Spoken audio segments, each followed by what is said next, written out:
So once again, welcome guys. This is the part I think 8 of Code Forces 800 rating problems, and we're gonna discuss the two main problems of our series. The first question is the tram. Okay.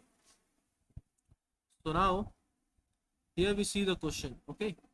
तो आप लोग pause करके इस question को read भी कर सकते हो, ठीक है। Linear kingdom has exactly one tram. ये बेसिकली क्वेश्चन बहुत ही फेमस है, ये one of the favourite question है मेरा। मैं इसमें डायरेक्टली आपको इनपुट समझाऊंगा और आउटपुट क्या ये समझाना चाह रहा है क्वेश्चन वो बताऊंगा। ओके। तो 4 बेसिकली आपका टेस्ट केस है कि आपके क्वेश्चन में बेसिकली कितने टेस्ट केसेस हैं, ठीक है। 0, 3, 2, 5, 4, 2, 4, 0 ये क्या है, ठीक है।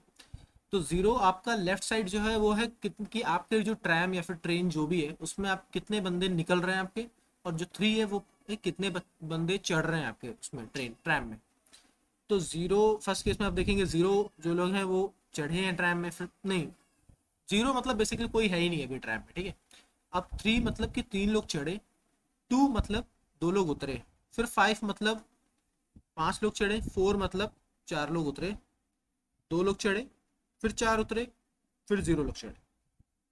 इसमें आपको बताना है कि आपकी मैक्सिमम कैपेसिटी कितनी है, कि एक ट्रैम में कितने लोग चढ़ सकते हैं। ओके, ठीक है। So let's we see the, अगर आप देखेंगे इस क्वेश्चन में तो 0, 3 यानी कि 0 लोग चढ़े हैं अभी इस समय, मतलब बेसिकली 0 को तो आप खाली ही मानोगे, ठीक है।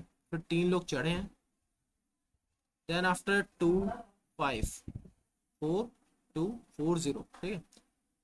3 लोग चढ़े, 2 उतरे, 1, फिर 5, 6, फिर 4 उतरे, 2, मतलब जो मैक्सिमम आपका 6 ही जाएगा यहाँ पे इस क्वेश्चन में, ठीक है।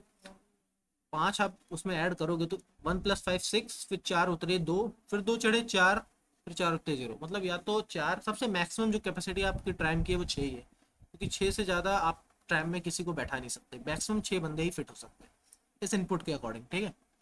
ये नोट है, आप नोट को इजीली पढ़ोगे मतलब क्लियर हो जाएगा आपको क्या है सिग्निफिकेंस इस क्वेश्चन का। Okay, so now we see the question source. Okay, so ये क्वेश्चन ये है कि हाँ, इंक्लूड अपन ने हेडर फाइल इंक्लूड किया, देन आफ्टर इंट मेन के अंदर इंट एन किया, फिर सी इन किया उस क्वेश्चन को, उसके बाद काउंट नाम का एक वेरिएबल बनाया और मैक्स नाम का एक वेरिएबल बनाया, ठीक है। अब जब तक हमारा टेस्ट केस चल रहा है वाइल एन माइनस माइनस, हमने इंट इन और इंट आउट नाम का एक वेरिएबल बनाया, उसको भी इनपुट कराया, ठीक है। अब काउंट में अपन जोड़ना है इन माइनस आउट, मतलब काउंट में जुड़ता चलेगा हमारा प्लस इन माइनस आउट, यानी कि 4 - 2 जो भी था वो हम काउंट में उसको जोड़ रहे हैं, ठीक है। आप इसमें देखेंगे अगर हमारा काउंट जो है वो मैक्स से ज़्यादा है और मैक्स ही अगर काउंट है, ठीक है, तो हाँ, फिर उसके बाद जो बाकी जितने टेस्ट केसेस बचे उसमें अपन ने मैक्स को जो है वो आउटपुट करा दिया, ठीक है। देन आफ्टर इस क्वेश्चन से अपन ने रिटर्न बैक ले लिया, ठीक है, मतलब एट लास्ट हमने मैक्स को ही काउंट डिनोट किया, ठीक है। So that's a today's. I think that's it for enough for today, and now we meet to the next part. That's it for today.